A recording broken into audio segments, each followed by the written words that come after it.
and by the direction of the Prime Minister. So there's an article here from the news.com.pk. New Zealand Prime Minister Jacinda Ardern reads out a hadith of Prophet Muhammad. How do you like that?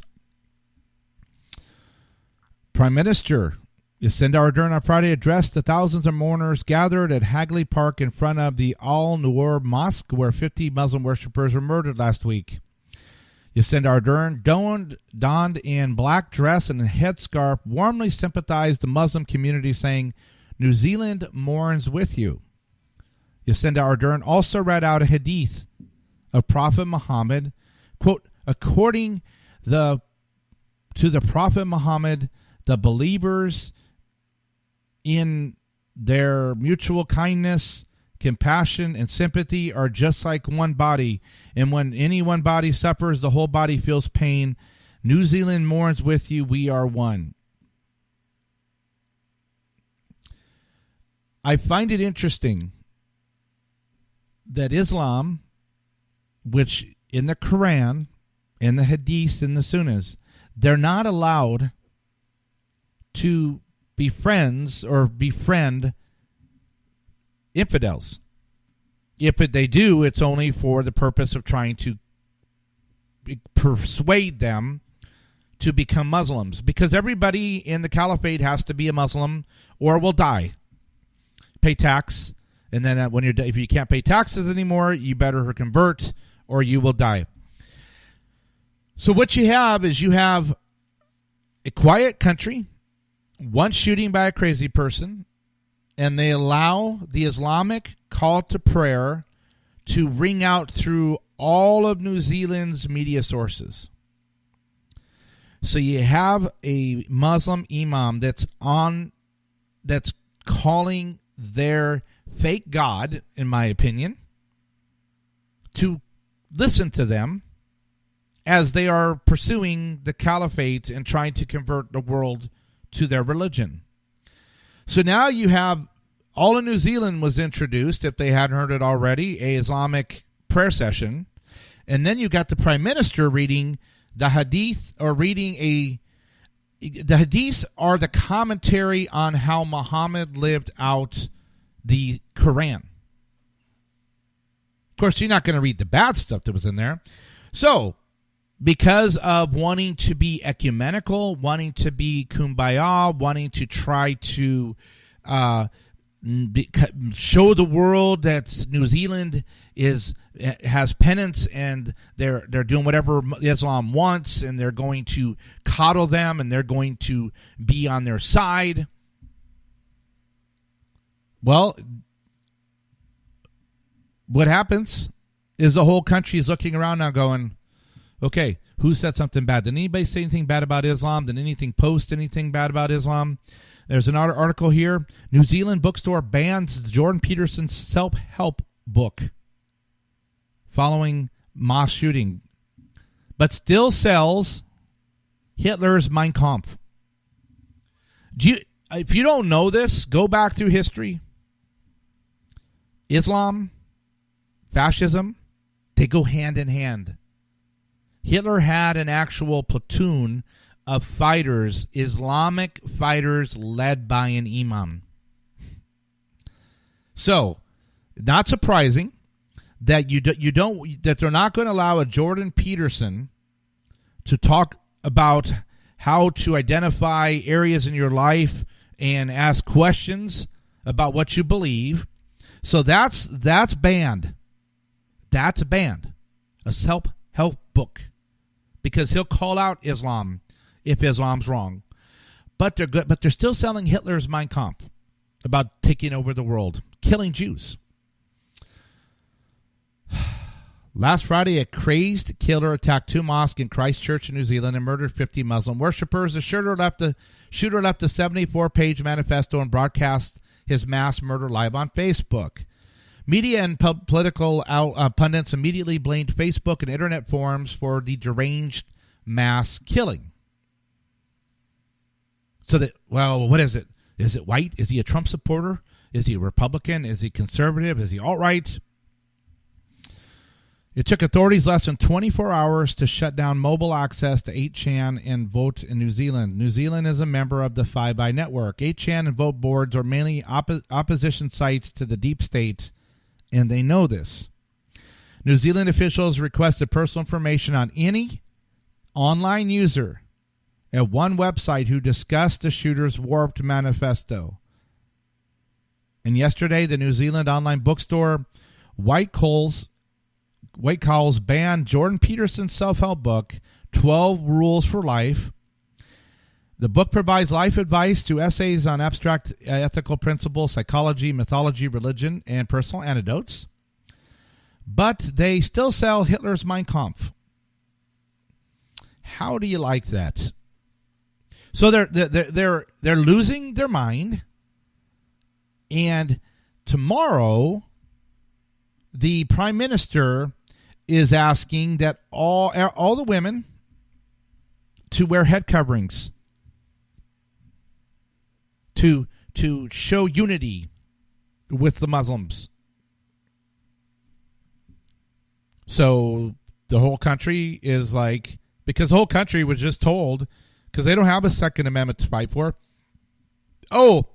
Basically the weapons used, the semi-automatic weapons used in the shooting are now illegal in New Zealand, period. No debate, no Second Amendment, no court challenge. And she goes, and you can just drop yours off anytime. Just go ahead and, they're illegal. They were legal last Thursday. They're now illegal. And you just might as well come ahead and just drop them off. Australia did like a buyback program where they would buy the guns. That's been a disaster. So New Zealand they have a Islamic call to prayer going out through their country, all networks. They now have their prime minister reading out of the Hadith of the Prophet Muhammad. And tomorrow they're going to all cover their heads to show that they're in unity with the Muslims. I understand trying to empathize, sympathize, trying to reach out to the Muslims in the country because what happened was barbaric and evil. My concern is for New Zealand is that if they walk around going forward with this cloak on their back, like the Germans I talked to have this indebtedness to allow bad things to happen to them as recompense for what the Germans did to the Jews. If New Zealand walks around allowing Islam to grow and to maybe be out of line and to be extremely tolerant of their intolerance toward infidels, to try to make recompense for this shooting, it could be a long, long, long history for New Zealand coming up. I'm really concerned about it because I was shocked to hear the German woman tell me that, because this was back in like 2013, 14. The years are flying by. So in the last 5 years. But I'm concerned that New Zealand could do this.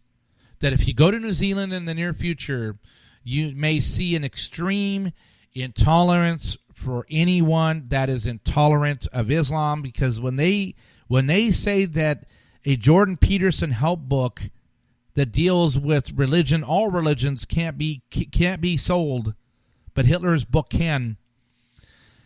I'm just telling you, just keep an eye on it. All right, let's go ahead and finish up the show here. This one is unacceptable, period. Okay? If you don't know the First Amendment freedoms, if you don't know what's in the First Amendment, if you don't know the first 10 amendments, the Bill of Rights, you're going to hear them again tonight quickly. On my social media page on my website, you can go to Twitter, Informant Show, but I'm going to post a link. You can download a PDF if you don't have any other way. You need to know. Your kids need to know. Everybody in your life must know the first 10 amendments, the Bill of Rights. You must know them. You must know them. There's no excuse. You're living under the benefits of their protection. How do you know if they're taken away if you don't even know what they are? Here is I'm going to play a video, but you'll hear the audio of it. And let's see if I get back over here. Let's see here. This was the freedom of speech. Actually, you know what? I had it pulled up, but I'm going to not use that tonight. Okay, this was a different one where conservatives at Georgia Southern University got in trouble because they didn't make a request in advance before speaking in a free speech area. We'll cover that in another show. It's just unbelievable. All right, here we go. Stunning survey shows that half of Americans don't know all the First Amendment freedoms. So before I read them, see if you know what's in the First Amendment. What's protected? This is from New York. This is from an article, studyfinds.org. Nearly 6 in 10 Americans believe the First Amendment is under threat. Okay? But new research shows that while Americans fear the First Amendment is under threat, 3/4 don't even know how many amendments make up the Bill of Rights. We're going to fix that tonight, at least on my audience. Nearly 6 in 10 Americans believe the First Amendment's under threat, according to a new survey. Yet a large portion of respondents could not correctly name what the amendments protect. Of the 2,000 adults who took part in the poll, half thought that liberty is one of the 5 freedoms protected by the First Amendment, while nearly half, 49%, believed the pursuit of happiness was included. This is depressing. Thankfully, only 3% named life as one of the protected freedoms. Where does the pursuit of happiness come from? That's right, the Declaration of Independence. Okay. What's more, barely more than a quarter, 26% of participants knew how many amendments even comprised the Bill of Rights. In fact, 1 in 5 people wasn't even familiar with the Bill of Rights when asked. They didn't even know what the Bill of Rights was. Despite the struggle with that, what should be common American knowledge, the survey commissioned by the Samuel Hubbard Shoe Company revealed that 57% of respondents feel that the First Amendment is at risk in the nation's current climate. Many people point to the bias in the media and the rise of fake news as the main reasons. 1 in 7 admit that they have trouble telling the difference between real and fake news. And while 31% agree the mainstream media struggles to report the news without inserting bias. All right. So 3/4 don't know how many amendments make up the Bill of Rights, and 6 in 10 believe that our Bill of Rights are our First Amendment. 6 in 10 believe our First Amendment is under threat. Well, let's get over here to the Bill of Rights. Okay, here we go. I'm going to go over them with you. Okay? The first 10 amendments, this is from billofrightsinstitute.org, Founding Documents, Bill of Rights. Here we go. Bill of Rights of the United States, 1791. The first 10 amendments to the Constitution make up the Bill of Rights. How many? The first 10 amendments to the Constitution make up the Bill of Rights. James Madison wrote the amendments. James Madison wrote them, which list specific prohibitions on governmental power in response to calls from several states for greater constitutional protection for individual liberties. Why were the First Amendments written? Because Madison had been contacted that states were concerned that the Constitution, the original Constitution, that there wasn't enough protection for the individual liberties in it. Yes, it says it, but they just, we just got done with England.